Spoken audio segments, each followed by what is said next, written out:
What's up, guys? Cloudy YGO here with Morgan, my teacher of Yu-Gi-Oh! He's helped me out a lot, and he went out to Lubbock. And what place did you get? I got 9th place. And what you pilot? I played Floowandereeze. All right. Any shout-outs before we start? I'd like to give a shout out to J Money. He was my ride there, one of my best friends. I'd like to give another shout out to Benjamin. You know, he helps me play test a lot.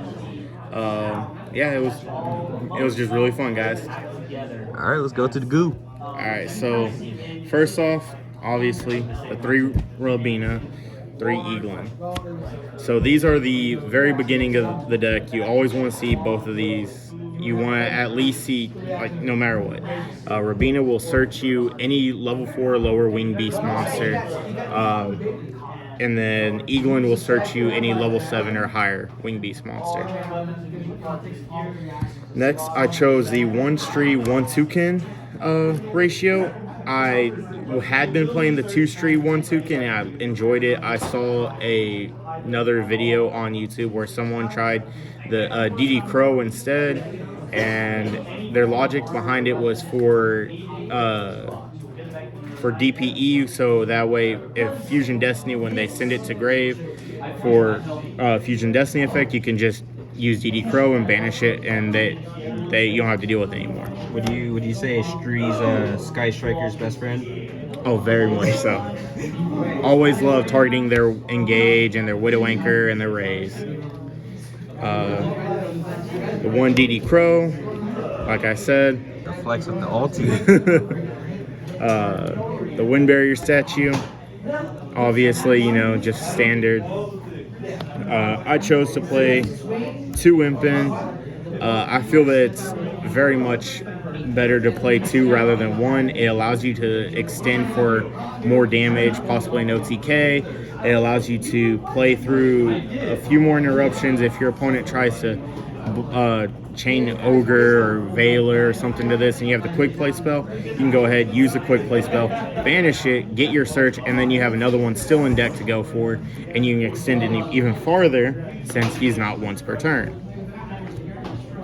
1 Ryza loops, really degenerate. 1 Apex for the Omni Negate. I missed that card. One of the MVPs of the deck, Dimension Shifter. How many times have you just shotgunned this shifter and won? I don't shotgun it and win it. I tend to wait for my opponent to put something on board so that way they can't just gamma it away. Unless I know I'm playing against prank kids or something like that and we're about to be going into time, I'm shotgunning this every time to make sure they can't do nothing. I have a feeling that card will get banned at some point in the future. Maybe not the near future. I feel like at some point that card's going to get too good and get banned. The 1 of Droll. You'll see why in a little bit why I play only 1. Next, you have the 3 Field Spell. One of the best cards in the deck.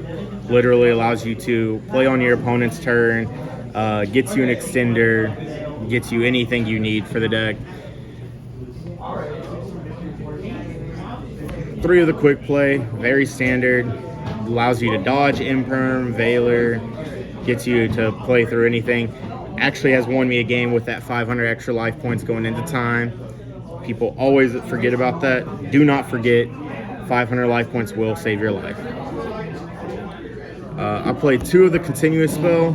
I was expecting a decent amount of back row, so this just constantly just makes it to where your opponent has to deal with it. Otherwise, they just lose on advantage, especially against back row decks. You're just constantly just sending their stuff away. I kind of wanted to see it, so it was the reason I bumped it up to 2. I play the 3 crossouts. To me, I think it's a very great idea. It helps, you know, I've used it to call Called by the Grave to make sure my Dimension Shifter resolves. It's good for whenever your opponent tries to go for the, or whenever you're playing against a mirror match. It's good as an extender in the deck because it sets your opponent, or sets your plays up for next turn. You can also chain block with it by using this first, banishing a Flunder monster, and then normal summoning, and then you go chain link 1, chain link 2. Yeah, it will resolve negated, but it makes it to where your first one resolves. Can I get your honest opinion on this particular card? I think it's one amazing card. Do you think people are sleeping on this card? Oh, very much so. I have won so many games because of this card. Let's do a cross-out buyout right now. Next, I played 2 Dark Rulers. One of the biggest weaknesses of the deck, in my opinion, is breaking boards.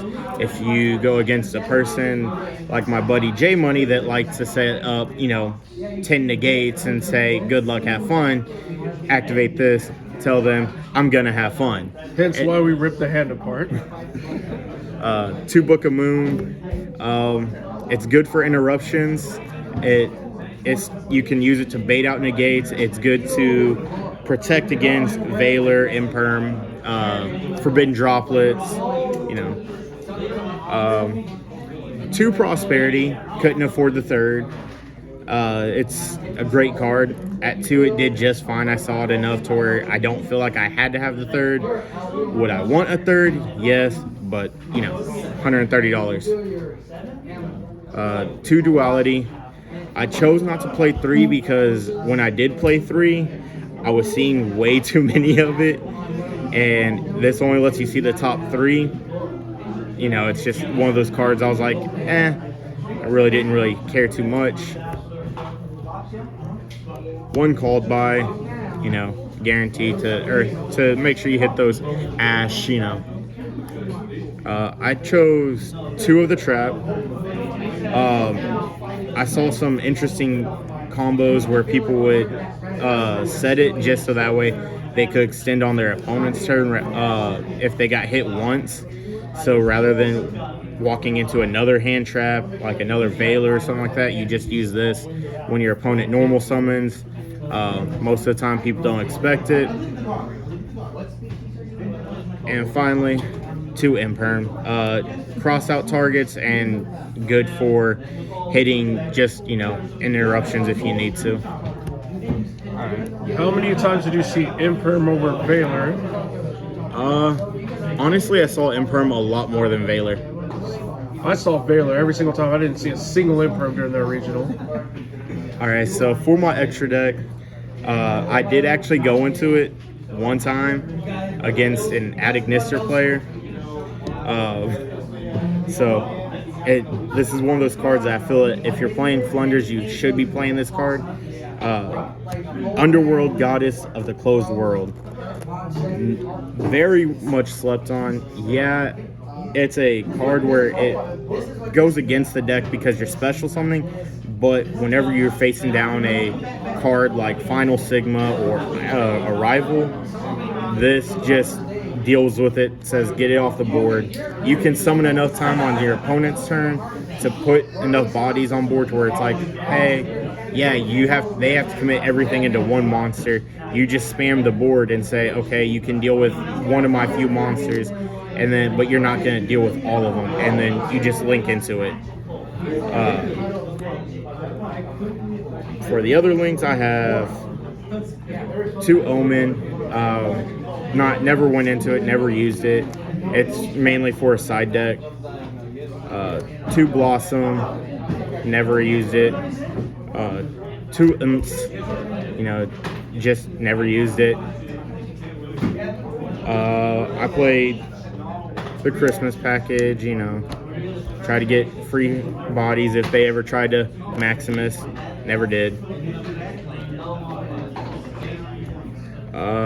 Big shout out to J Money for letting me borrow the 2nd Zeus.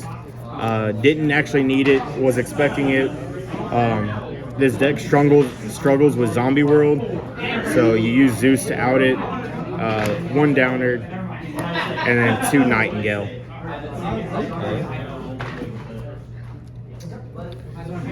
Finally, onto the side deck. Did you have to side a lot? I did side a lot, but I only sided 11 of my 15 cards. There's 4 cards. I thought I would end up siding more, but I never needed to. All right, let's save the MVP for last. The MVPs? Yeah, let's save the MVPs for last.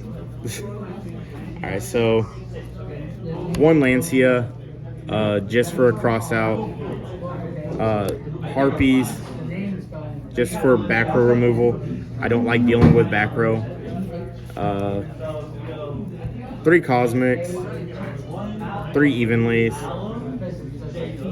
and 3 Harpies Feather Storm. This card with the Ryza loop is one of the dirtiest things you can do to a person, because you essentially tell them you don't ever play Yu-Gi-Oh! You tell them they have to have the answer for your Ryza right then and there, or they just don't play. Did you resolve that card? Many Harpies? times. Oh. With the Ryza loop. And then finally, the 4 cards I never used. 2 Nadir, 1 Ecclesia, 1 Punishment. I expected to see them, or to use them. They're pretty good, especially with like cross out and everything. Just I never felt the need to actually put them in this format or at the regional. It just never really came up to where I was like, man, I wish I had these in my deck. I'm probably gonna end up changing them out for something else to put more cross out targets. That was a nice looking list. You got any last words? It's 42 cards. 42 seems to be a magic number for this deck with me. I tried cutting it down to 40, absolutely hated it. So make sure y'all go like, subscribe to both of their channels. My opponents, round 1 I played against an Adignister. Round 2, Sky Strikers.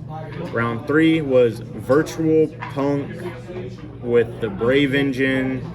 It was a weird spam. That was my only loss. Guy had the God of Hands. Not gonna lie, I was a little salty, but it is what it is. Eldritch.